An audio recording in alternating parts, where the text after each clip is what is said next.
Good morning, student.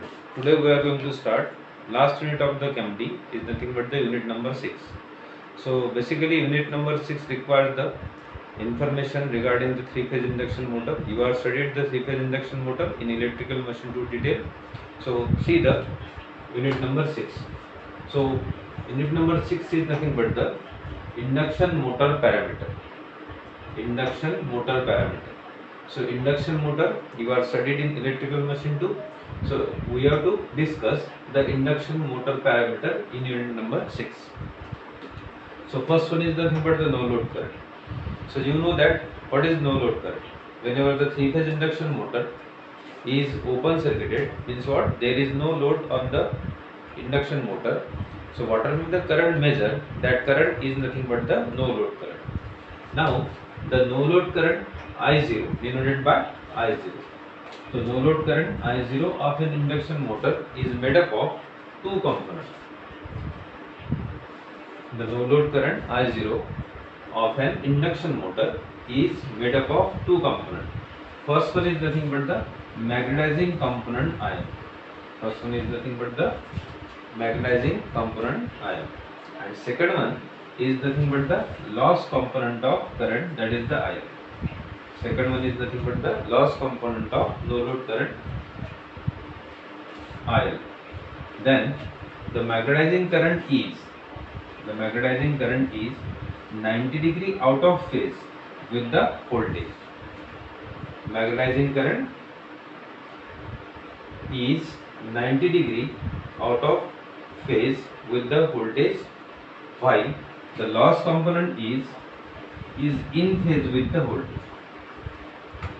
Suppose this is the voltage, then magnetizing current is 90 degree out of phase with voltage, while the loss component is in phase with the voltage.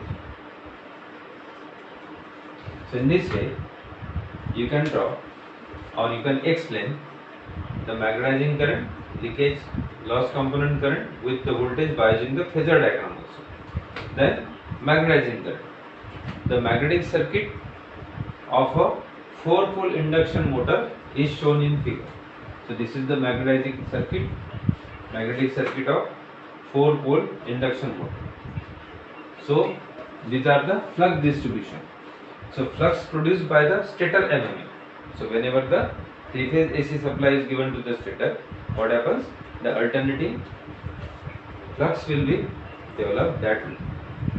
Flux rotates around the stator at synchronous speed. So what happens? The flux produced by the stator MMF passes through the falling parts. So first one is nothing but the air gap. So here is the air gap between stator and rotor. Then rotor teeth. So these are the rotor slots and these are the rotor teeth. So this part is nothing but the slot and this one is nothing but the teeth. So the flux produced by the stator MMF passes through the falling, that is the air gap. Second one is nothing but the rotor teeth. Third one is nothing but the rotor core. So this one is the rotor teeth and this one is nothing but the rotor core. Then stator teeth. So we have the stator teeth as well as the stator slot and the stator core. So this one is nothing but the stator core. So we have rotor teeth, rotor slot, stator teeth, stator slot, rotor core and stator core. Then the calculation of the magnetizing current ion.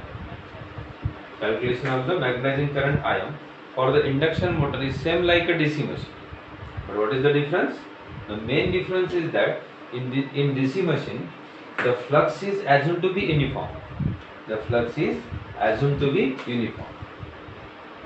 In DC machine the flux is assumed to be uniform over any cross section and the same MMF for all the paths. Same MMF for all the paths in case of the DC machine, whereas in case of the induction motor the flux is distributed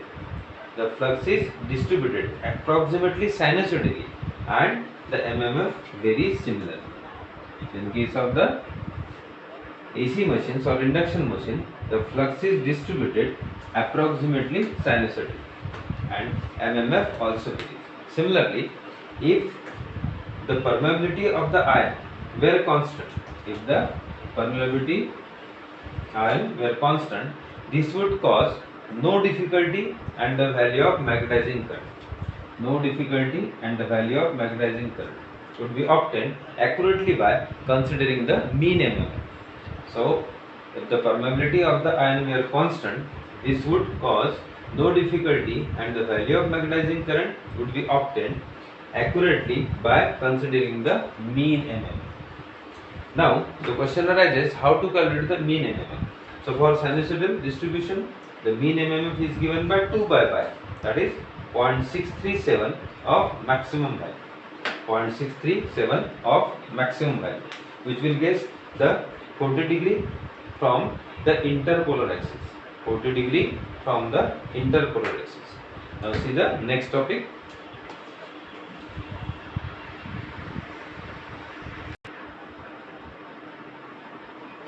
So if the value of flux density is calculated for the mean MMF and a sinusoidal distribution for the flux is assumed. If the value of flux density is calculated for the mean MMF and a sinusoidal distribution flux is assumed, then the total flux will be the larger than the true value. The total flux will be larger than true value, or conversely, the calculated magnetizing current for the given sinusoidal flux will be smaller than the true value. So these two conditions will be occurs. So if the value of the flux density is calculated from the mean MMF and a sinusoidal distribution of the flux is assumed, then the total flux will be larger than the true value, or conversely, the calculated magnetizing current for a given sinusoidal flux will be smaller than the true value. If the maximum are taken instead of the opposite result, if the maximum are taken instead of opposite results is obtained, that is, the flux is too small or the magnetizing current is too large. The flux is too small or the magnetizing current is too large. Some intermediate position therefore will be give a correct value of, though this position is differ in different motors. A flux crossing air gap at 60 degree from the interpolar axis.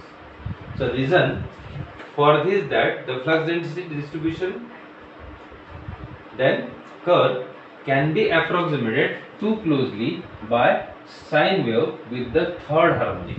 You have studied the harmonic. Harmonic is nothing but a disturbance to the original sinusoidal waveform, and here is the third harmonic. The value of flux density at 60 degree from the interpolar axis. The value of flux density at 60 degree from the interpolar axis is the same whether the harmonic is present or not. So if the harmonic is present, third harmonic is present, then the value of flux density at 60 degree from the interpolar axis is the same whether the third harmonic is present or not. Thus, the calculation of the magnetizing MMF should be based upon the value of flux density at 60 degree. Hence, the value of magnetizing current should be based upon the flux density at 60 degree from the interpolar axis as far as the gap and the teeth are concerned. Gap and the teeth are concerned. It doesn't matter whether the harmonic present or not. So first MMF, we have to study the different MMF for the air gap, for the stator teeth, rotor teeth, stator core, MMF, then for the rotor core. Now see the MMF for the air gap. So flux density for the gap 60 equals to 1.36 of average flux density. Hence the MMF for ATG, for the ambient MMF for ATG equals to 8 lakhs of Bg60 into kg into Lg. So our next aim is to derive the MMF for stator teeth, MMF for rotor teeth, MMF for stator core, and MMF for rotor core. Now see the next MMF.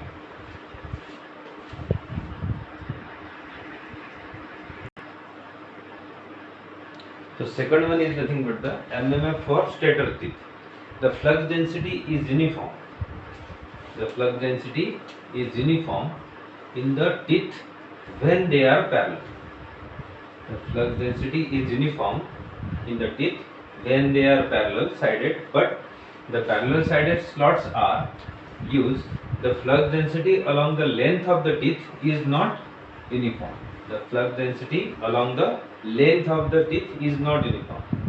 The value of flux density at 1/3 height of the tooth from narrow end, the value of flux density from the 1/3 height of tooth from the narrow end is given by BTS 1/3 equals to phi m divided by SS by P, stator slot divided by number of poles multiplied by Li multiplied by WTS 1 by 3, where WTS 1 by 3 is nothing but the width of the stator at 1/3 height from the narrow end, which is equals to pi multiplied by capital D plus 2 into DSS divided by 3 divided by S4 minus WSS.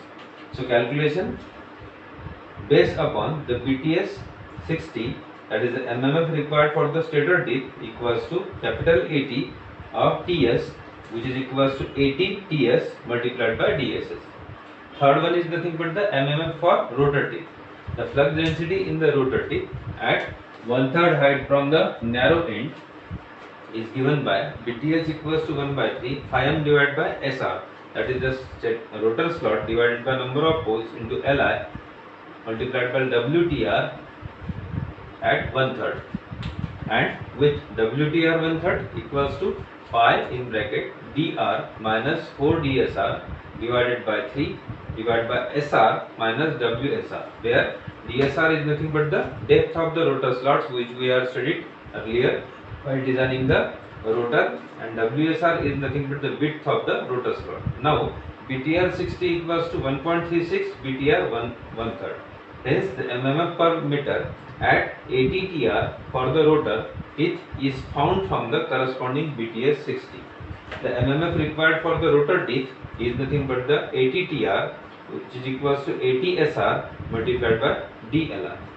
Now see the fourth MMF for the rotor after the rotor teeth.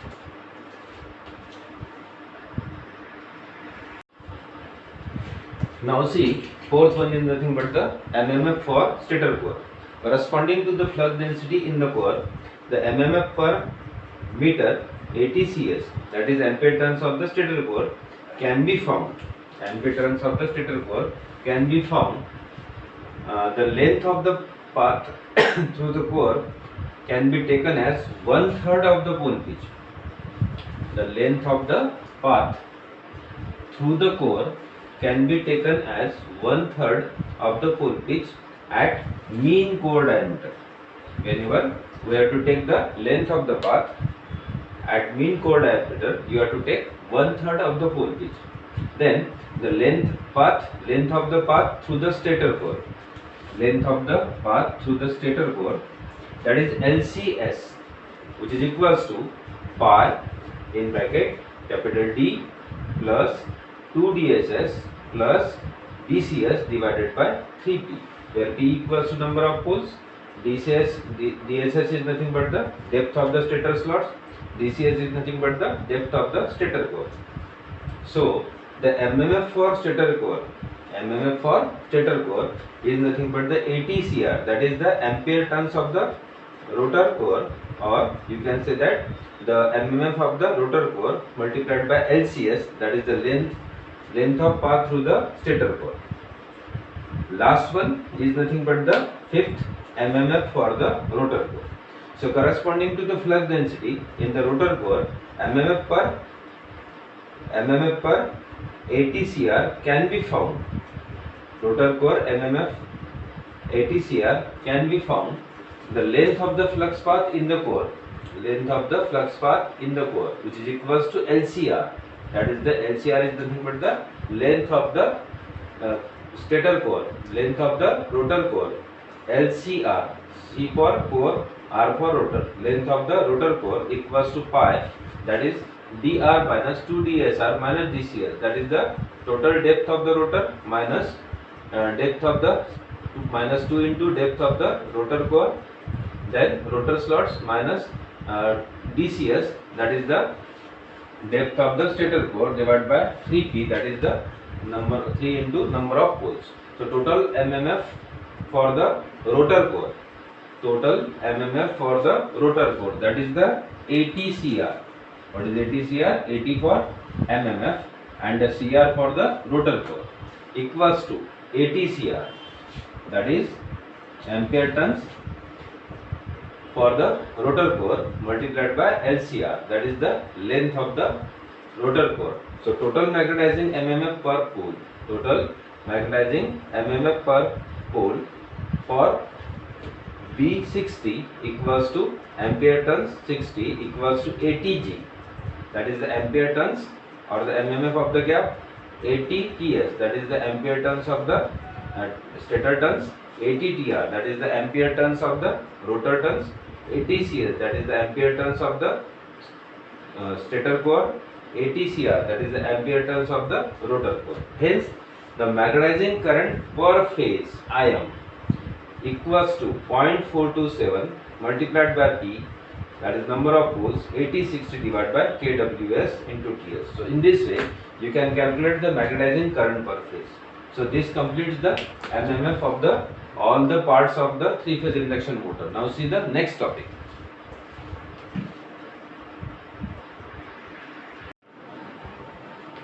So next topic of the unit number 6 is nothing but the loss component. So many times in the examination, the question may ask or ask so many times, derive how to calculate the loss component of no load current. So for that purpose, you have to start with the what is loss component, then what is iron loss, then on which factor the iron loss depends, then friction and windage loss table, and finally you have to write the loss component of no load current. So the calculation of the loss component of the no load current involves the determination of no load loss. So whenever the question will be like this, they explain how to calculate the loss component of the no load current, then that calculation of the loss component of the no load current involves the determination of no load loss. You know what is no load loss? The no load loss measured on the no load condition. For the three-phase induction motor, you have to connect the two wattmeters, and the W1 plus W2 under the no load condition gives the no load loss. So that no load loss consisting of the friction and windage loss. So first one is nothing but the iron loss. So the iron loss in the induction motor consisting of hysteresis and eddy current loss. The iron loss, just like a transformer, the iron loss in the induction motor consisting of hysteresis and eddy current loss in teeth and the core. So where the hysteresis and eddy current loss occurs in the three-phase induction motor in the teeth as well as the core. Then surface loss in the teeth due to the variation in the air gap density. So due to the variation in the air gap density. So the tooth pulsation due to the variation of the teeth density, loss due to the non-uniform flux distribution, and the loss in end place. So in this way, the iron loss occurs in the different parts of the three-phase induction motor due to the teeth density, then the air gap density. So this can be found by calculating their respective weights. You can find out by calculating their respective weights. The frequency of the flux reversals in the motor is slip times the line frequency. The frequency of the flux reversal in the rotor is slip times the line frequency. So in case of the cage motors, the value of slip is very small, and therefore the iron loss in the rotor is negligible. Yes, why the iron loss in the rotor of the cage induction motor are negligible? Because the iron loss in the rotor is negligible. That's why in case of the cage motors, the value of slip is very small. So second motor is nothing but the wound rotor. So wound rotor may operate at reduced speed. Wound motor may operate at reduced speed. Why? You can add the extra resistance in the rotor circuit. By varying the rotor resistance, you can operate at the reduced speed by insertion of resistance in the rotor circuit. So one of the method you have studied in electrical machine too, how to control the speed of the three-phase induction motor by adding extra resistance in the rotor circuit. Hence, the rotor loss must be included while calculating the operating characteristics of wound rotor machine. Yes, rotor loss must be included while calculating the operating characteristics of wound rotor machine. Then second one is the friction and windage loss. So this table gives the output in kilowatt, that is the rating of the machinery, and friction and windage percentage of output. So this is the general relations of output or the rating of the three-phase induction motor with the friction and windage percentage of output.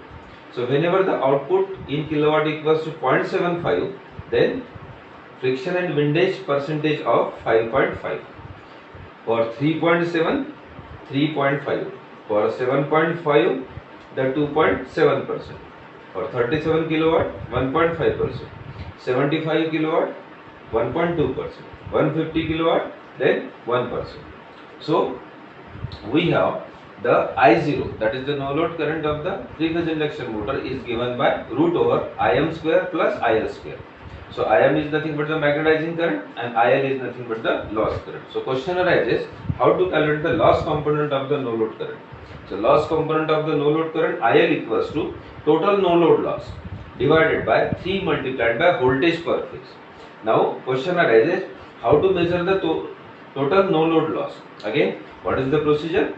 Connect the two wattmeters in the three-phase induction motor, run the three-phase induction motor on the no load condition, then measure the wattmeter reading, that is W1 plus W2. So W1 plus W2 will be the no load rotor loss, then divided by 3 for the three phases multiplied by voltage per phase. So in this way you can calculate the loss component of the no load current.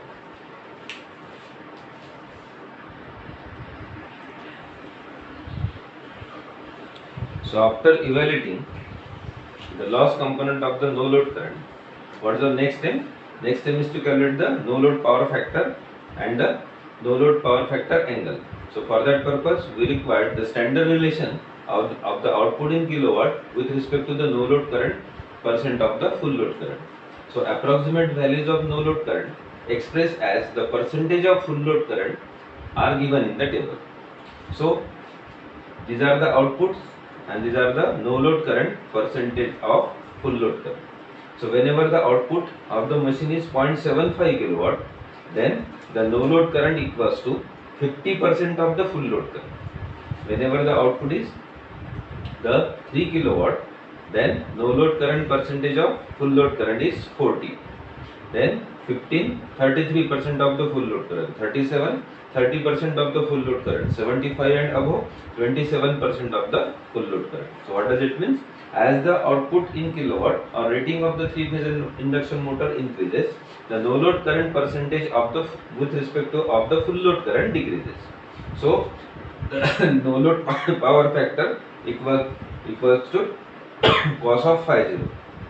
The no load power factor equals to cos of phi 0. Same relation we have in the transformer as well as in case of the three-phase induction motor. But with respect to the loss component, the no load power factor of the cos phi 0 equals to no load loss component of the no load current divided by no load current I0. So in this way you can calculate the no load power factor. Then how will you calculate the no load power factor angle phi 0? Cos inverse of IL divided by I0. Cos inverse of IL divided by I0. So this complete theory many times was asked in the examination for the 7 marks. Sometimes there will be a numerical. So we can solve the numericals on the loss component. Now see the numerical.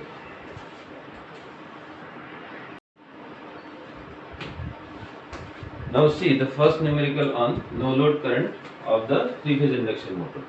A 75 kilowatt, 3300 volt, 50 hertz, 8 pole, 3-phase, star connected induction motor has the magnetizing